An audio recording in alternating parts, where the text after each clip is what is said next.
इस समय England Birmingham Commonwealth games. Nikhat Zareen Bharat की एक बहुत बड़ी उम्मीद है।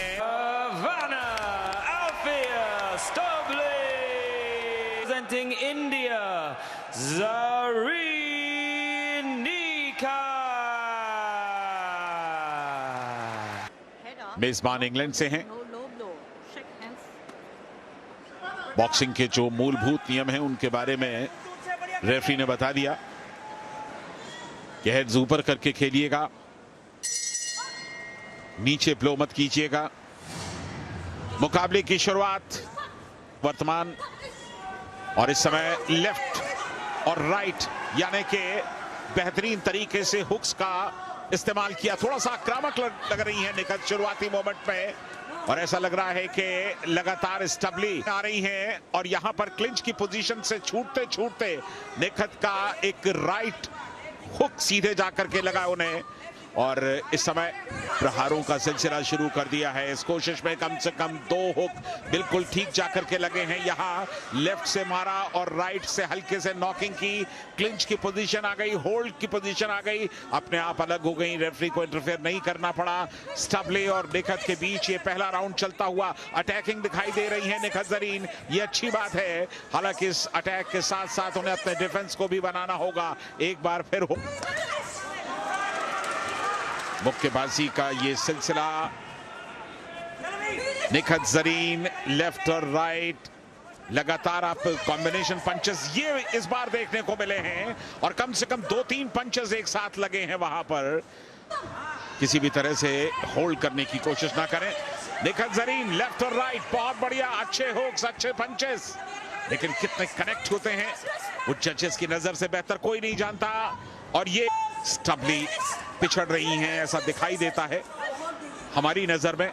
इस खेल को हमने अब तक जितना देखा है करके स्वीकार किया वहां स्टबली ने, और अब तैयार है फिर इस मुकाबले के लिए। 20 सेकंड का वक्त बाकी, और यहां पर पीछे से आप हमला 10 सेकंड बिल्कुल रोप के नजदीक चलता हुआ यह मुकाबला।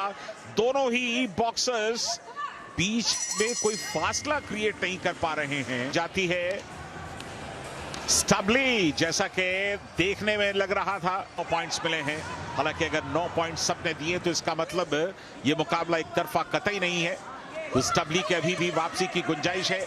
निखत को इस बात का ख्याल रखना होगा, और अब निखत कहीं ज्यादा अग्रेसिव दिखाई दे रही हैं। ये सिचुएशन थोड़ी सी परेशान करने वाली, और मुझे लगता है कि ये जो मुक्केबाजी चल रही है इस समय, थोड़ा सा रणनीति को और बेहतर करने की जरूरत है। ये कॉम्बिनेशन ऑफ पंचेस लगाए हैं, बेहतरीन तरीके से लेफ्ट और राइट का इस्तेमाल किया है, लेकिन एक बार फिर और ये 2 पंचेस एक साथ जाकर के चिपके हैं सही जगह पर। तो निखत जरीन दूसरे राउंड में भी अब तक डोमिनेट कर रही हैं। ये राइट हुक काफी दूर से आया था उनका हाथ, और एक बार फिर के स्वभाव में परिलक्षित होनी चाहिए, दिखाई देनी चाहिए, और वो आमतौर पर जजेस को प्रभावित करती है। लेकिन माइनस मार्किंग जजेस ना करें स्टबली के खिलाफ, क्योंकि पिछली बार तो सबने 9 पॉइंट्स उन्हें दिए हैं।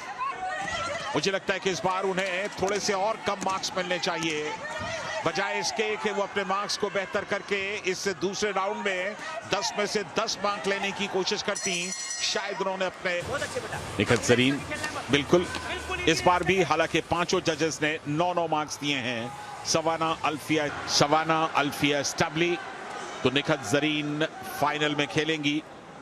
भारत के लिए एक और बड़ा पदक तकरीबन सुनिश्चित हो गया है, और मेडल्स टैली में भारत लगातार अपनी स्थिति को मजबूत करता हुआ। निखत जरीन अब फाइनल में खेलेंगी, और फाइनल के लिए जिस ऊर्जा की जरूरत होती है, अगर वो पूरा दमखम यहां ना लगाएं तो थोड़ी बहुत ऊर्जा फाइनल के लिए बचाना बहुत जरूरी। और इस राउंड में बस अपने घूसों का, मुक्कों का बेहतरीन इस्तेमाल करेंगी, और एक बार फिर नजदीक आते हुए, लेकिन अब समय समाप्त हो चुका है। इसके साथ ही तीसरा राउंड भी समाप्त हो गया। निखत जरीन ने अपने हाथ ऊपर उठा दिए।